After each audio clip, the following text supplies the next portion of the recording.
Okay, welcome to week 12. So this week we're looking at the affluent society. So really we're looking at the World War II boom that we saw here. And we really see it embodied in the 1950s culture.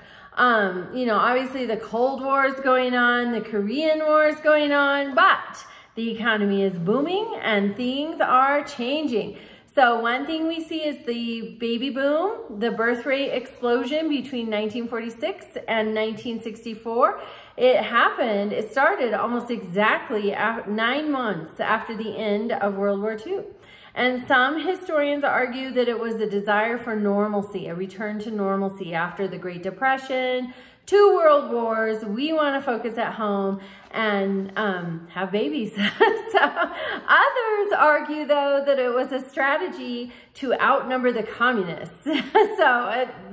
Everybody was worried about communism, which we see with Senator Joseph McCarthy, and a little bit of communist witch hunts. Things were changing in society, though. So we went from having an agrarian society with some cities to now people, as we saw already in subsequent chapters, people have moved to the cities and we're much more urban now. But we have the 1956 Interstate and Defense Highways Act that allows for easy commutes from suburbs to cities. So what is that act? It's something that was really important to President Eisenhower, who took office in January of 1953. He personally knew the value of good roads. He was part of the U.S. Army's convoy from Washington, D.C. to San Francisco, so all the way across the country in 1919. And he felt that good highways, good roadways were part of our national security. So in his 1954 State of the Union address, he made it clear that he would prioritize the nation's highways. Congress authorized $25 billion, and that's in 1956 money, so that would be significant today. But they created a 41,000-mile national system of interstate and defense highways, and this set the stage for suburban growth. So we see Leavitt towns springing up. That was America's first suburb, constructed between 1947 and 1951 by a company called Leavitt and Sons, built primarily with World War II veterans in mind. There were 4 of them, one in New York, one in New Jersey, one in Pennsylvania, and one in Puerto Rico. We don't often think of Puerto Rico, but there was one in Puerto Rico. The cost of homes at the end of the 1940s was approximately $8,000, and I ran it through one of those calculators online. Be approximately $400,000 today. But these were much like we see sometimes in suburban developments, kind of those cookie cutter, mass-produced, poorly constructed homes, and they discriminated against non-whites in ownership. But also in 1945, we have a Supreme Court case, Shelley versus Kramer, where a St. Louis neighborhood in 1911 had formed a restrictive covenant that property within the community could not be sold to African American or Asian persons.